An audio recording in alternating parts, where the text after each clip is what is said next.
Blog Talk Radio.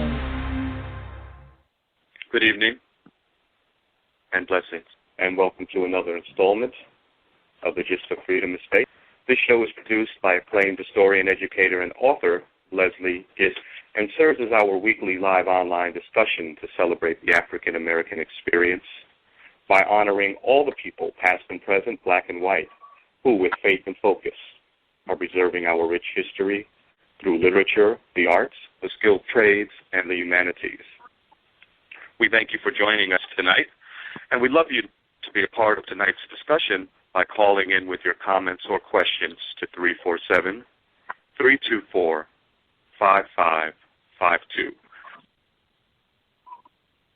Hello, this is Leslie Gist, and we have a wonderful guest on today. If you want to listen to our shows later on as a part of your curriculum, you can listen to us at www. Black History University. Gloria, are you on the line? Can you tell us more about who you are? Well, my name is Gloria Victoria Rolando Casamayor. I was born in Havana in 1953. I studied music and I studied art history of the University of Havana. And since 1976, I have been working in the Institute of Film in Cuba and also developing an independent video group that the name is Imacarib, Images of the Caribbean. The main proposal of this video group and the people that work with me is to put together histories of Afro-Cubans and African Americans and around the history of the Oblate Sister of Providence is the connection between African Americans and Afro-Cubans through the education of black girls that take care this congregation, the Oblate Sister of Providence. But this history starts because in my family album, I found a photo of my mom, Olga America Casamayor Armas, that she was wearing a uniform, and she always said, this is the uniform of the night school of the Oblate in Providence, a night school dedicated to Afro-Cuban girls that they were more than a teenager, but they need to learn more. And I attended to that school. In 2014, I went to Baltimore, invited by Morgan State University. And I was in Baltimore, and I asked the people who organized my program, I am in Baltimore, do you know about a congregation? Because my mom, the only that she knew in relation with United States, that they were in Baltimore. Mom never traveled. Mom never knew very much about where the Oblate Sister of Providence. So the only reference that I have was Baltimore. So the people who organized my program in Morgan State University, they took me to the convent in 2014. And since then, since I put my body, myself in that place, I fall in love with this history because I discover the connection between Afro-Cubans and African Americans through the education, especially to the black women in Cuba and in the United States. So I have been working very hard without resources. I hope that maybe this program will help to get more funding to make the project.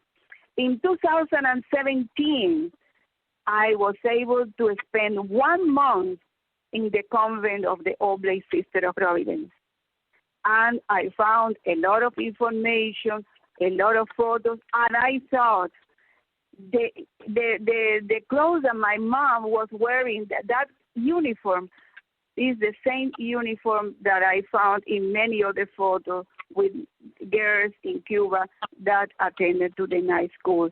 So what I'm trying to do during all these years is collecting information, all photos, archived material, documents that help me in 3 chapters to talk about this kind of connection between Afro-Cuban and African Americans. In the first visit that I have in 2014, I found the last Black Cubans that integrate the Oblate Sister of Providence, the congregation. The majority of them died. Oh. They don't exist anymore. But these 4 voices, five voices that I found, help me to talk the whole history and made an homage to these Black women. That this is interesting. When a Black woman in Cuba, they have the voice of God, they feel the desire to become a nun, they could not do this in Cuba. They need to go to Baltimore. That was the only Black nuns congregation at that moment. So they were prepared here, and it was not possible. It was not possible. It was a problem of race and class. They need to go to Baltimore to become in a religious person. And, of course, when I traveled to Baltimore, I discovered the history of Mother Mary Lang, that was the founder of the congregation at the beginning, in the 20s of the 19th century. And it was the only Black nuns congregation in that moment. So Mother Mary Lang is in the process of canonization, beatification, because she was the first one. She was the first one who opened the possibility that a Black woman, if they feel the desire, they feel the voice of God, they want to be a nun. And we are talking about the time that a slavery system was still alive. And even the education for Black children, it was impossible.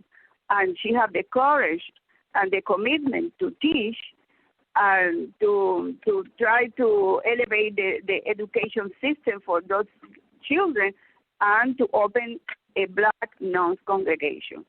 So it's a mix of my mother's history a little bit, but also the history of these women that was very important in the history of the Black community in Baltimore, but also for Cuba. Why for Cuba? Because the congregation started, I don't remember if it was in 1829, and later they opened different schools in United States, but in 1900 they came to Cuba and they started opening a school for Black girls.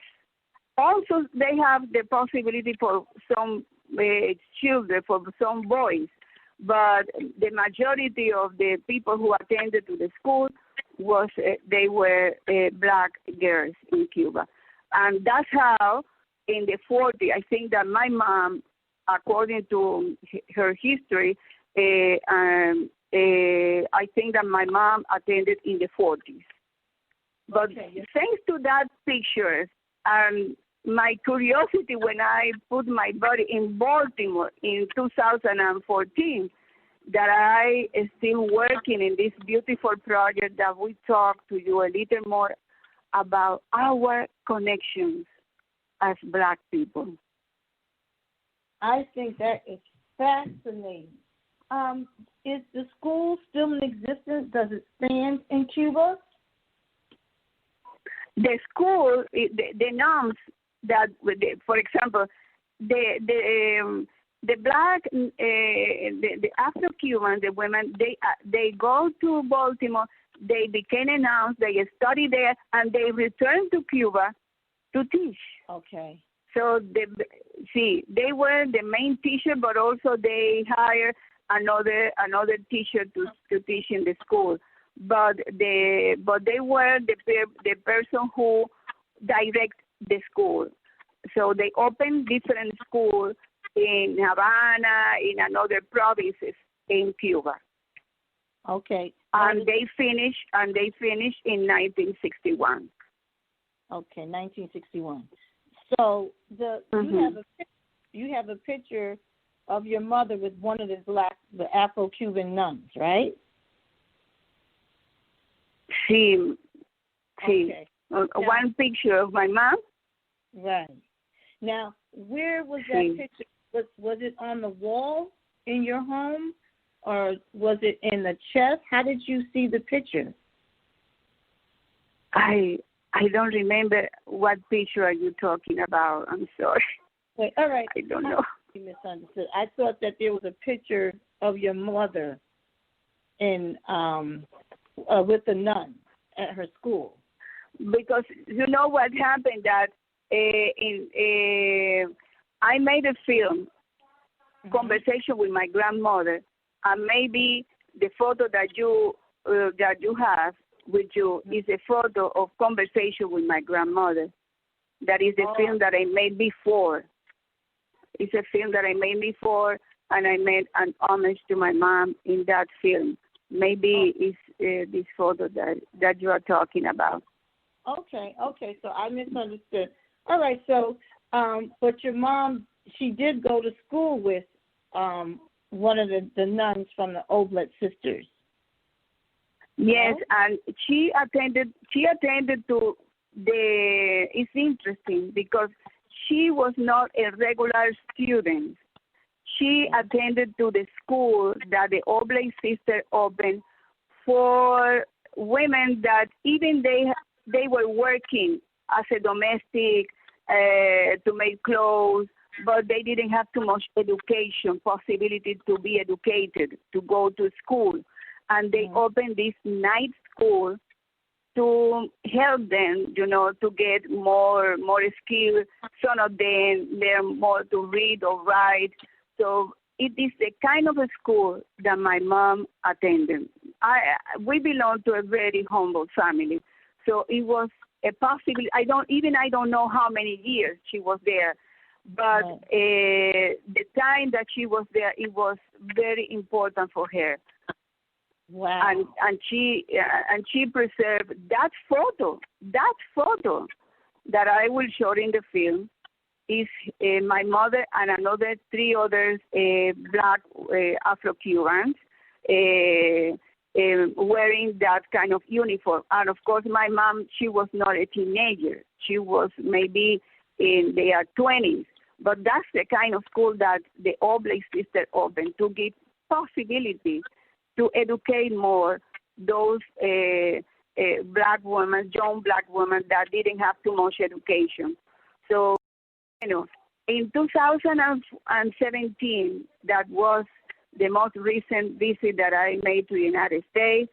I was able to get inside the convent, and I was living with the nuns 1 month. The whole month of May, I was in Baltimore in the main house of the Oblate Sister of Providence, talking to them and getting some information.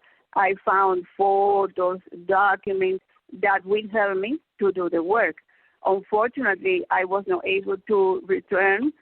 I need to go back to get more information. But for the moment, I am going to work with the information that I was able to get in that time. But it was an experience very important for me because it was the moment that I understood the importance of Mother Mary Land, the founder, the big sacrifice, and all the courage that they have to open something for black women related with the Catholic Church during the time that even for a black woman it was not possible.